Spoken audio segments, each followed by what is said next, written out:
Hello students, मैं आप लोगों के लिए एक कक्षा 10 का बिहार बोर्ड का संसाधन और विकास टॉपिक है और मैं सोशल साइंस लेकर आया हूँ एडुकेशन हम चैनल में। और मैं सोशल साइंस का सीरीज हर एक टॉपिक का डालूँगा जो शॉर्ट और एमसीक्यू के लिए काफ़ी महत्वपूर्ण साबित होगा। चलिए फर्स्ट ऑफ ऑल देखेंगे। टॉपिक का नाम है संसाधन एवं विकास। कुछ ऑब्जेक्टिव इसका देखेंगे और जितने भी स्टूडेंट्स इस सब में से ऑब्जेक्टिव अगर जान रहे हैं तो कृपया करके मेरे कमेंट में इसका उत्तर दें। फर्स्ट ऑब्जेक्टिव देखेंगे, लौह अयस्क किस प्रकार का संसाधन है? तो नवीकरणीय योग होगा कि प्रवाह होगा कि जैव होगा का अनवीकरणीय योग होगा। तो इसका एग्जिट आंसर अचक्रीय होगा, नहीं अनवीकरणीय योग होगा। दूसरा क्वेश्चन देखेंगे, ज्वारीय ऊर्जा निम्नलिखित में किस प्रकार का संसाधन है? तो दू का क, तो इसका एग्जिट आंसर होगा पुनः पूर्ति योग होगा। नेक्स्ट ऑब्जेक्टिव देखेंगे, पंजाब में भूमि निम्नीकरण का निम्नलिखित में से मुख्य कारण क्या है? तो इसका देखेंगे अधिक सिंचाई। चौथा पॉइंट देखेंगे, निम्नलिखित में किस प्रांत में सीढ़ीदार खेती की जाती है? तो इसका देखेंगे उत्तरांचल। फिफ्थ इनमें से किस राज्य में काली मृदा पाई जाती है? तो इसका एग्जिट आंसर होगा झारखंड। फिर देखेंगे, निम्नलिखित प्रश्नों के उत्तर लगभग 30 शब्दों में दें।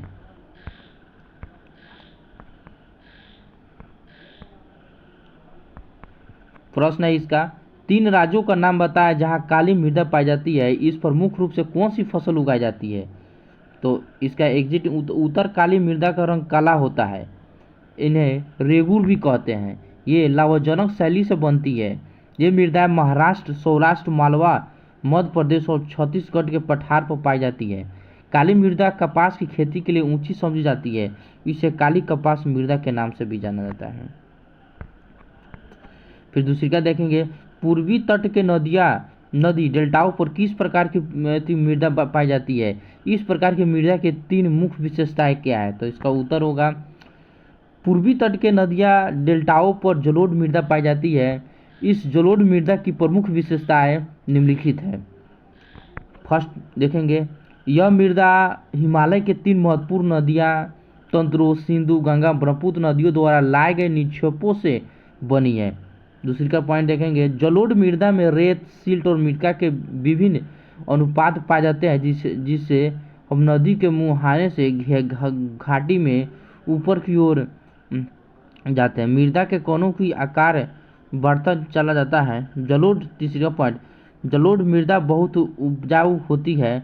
अधिकतर जलोढ़ मृदा पोटास, फास्फोरस और चूनायुक्त होता है, जो उनका गन्ने, चावल, गेहूं और अनाजों और दलहन फसलों की खेती के लिए उपयुक्त बनती है। अधिक उपजाऊपन के कारण जलोढ़ मृदा वाले क्षेत्रों में गहन कृषि की जाती है। तीसरी का पॉइंट देखेंगे, तीसरी का प्रश्न, पहाड़ी क्षेत्रों में मृदा अपरदन की रोकथाम के लिए क्या कदम उठाना चाहिए? तो इसका एग्जिट आंसर होगा, मृदा के कटाव और उसके बहाव की प्रक्रिया को मृदा अपरदन कहते हैं। विभिन्न मानवीय तथा प्राकृतिक कारणों से मृदा अपरदन होता रहता है। पहाड़ी क्षेत्रों में मृदा अपरदन की रोकथाम के लिए निम्नलिखित तरीके अपनाए जाने चाहिए। फर्स्ट देखेंगे, पर्वतीय ढालों पर समोच्च रेखाओं के समांतर हल चलाने से ढाल के साथ जल बहाव की गति घटती है, इसे समोच्च जुताई कहा जाता है। दूसरी का पॉइंट, पर्वतीय ढालों पर सीढ़ीदार खेत बनाकर अवनलिकाएं अपरदन को रोका जा सकता है। पश्चिमी और मध्य हिमालय में सोपान तथा अथवा सीढ़ीदार कृषि काफी विकसित है। तीसरी का पॉइंट, पर्वतीय क्षेत्रों में पट्टी कृषि के द्वारा मृदा अपरदन को रोका जा सकता है। इसमें बड़े खेतों को पट्टियों में बांटा जाता है। फसलों के बीच में घास की पट्टियां उगाई जाती है। ये पौनों द्वारा जनित बल को कमजोरी करती हैं।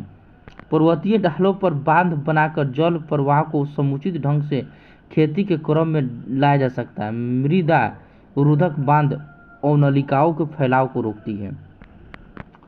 फिर नेक्स्ट इसका प्रश्न देखेंगे, जैव और अजैव संसाधन क्या होते हैं, कुछ उदाहरण दे। जैव संसाधन वह संसाधन जिनकी प्राप्ति जीव मंडल से होती है और जिनमें जीव व्याप्त होता है जैव संसाधन कहलाता है। जैसे मनुष्य, वनस्पति जगत, प्राणी जगत, पशुधन तथा मत्स्य जीवन आदि।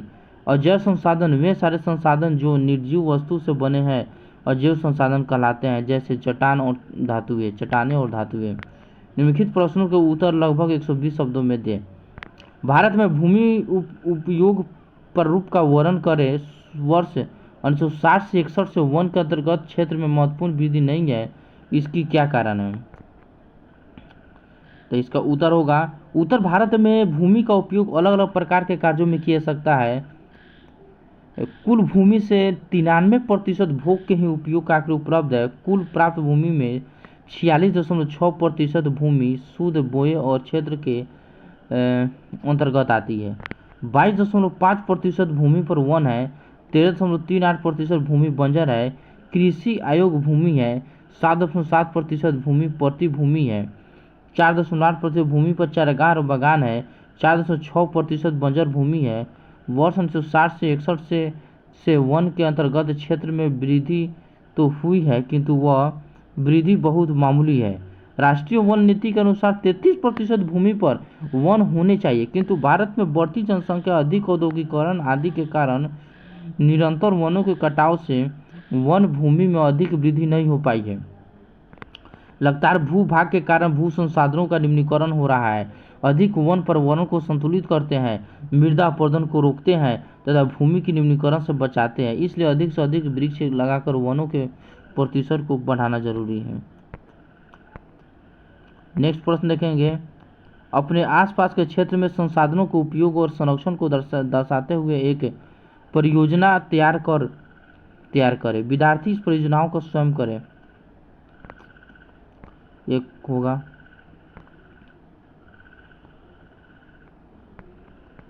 कुछ टॉपिक है ये दिया हुआ है आपका। ये थोड़ा छोटा टॉपिक है जो काफ़ी इम्पोर्टेंट है, एग्ज़ाम ओरिएंटेड। इसमें कुछ ऑब्जेक्टिव था और कुछ शॉर्ट क्वेश्चन था। ये टॉपिक संसाधन एवं विकास है। अगर जितने भी स्टूडेंट्स इस वीडियो को अगर देख रहे हैं तो लाइक करें, शेयर करें, सब्सक्राइब करें, अगर बेल आइकन को दबाना ना भूलें। नेक्स्ट टॉपिक नेक्स्ट वीडियो में डालूंगा। थैंक्स।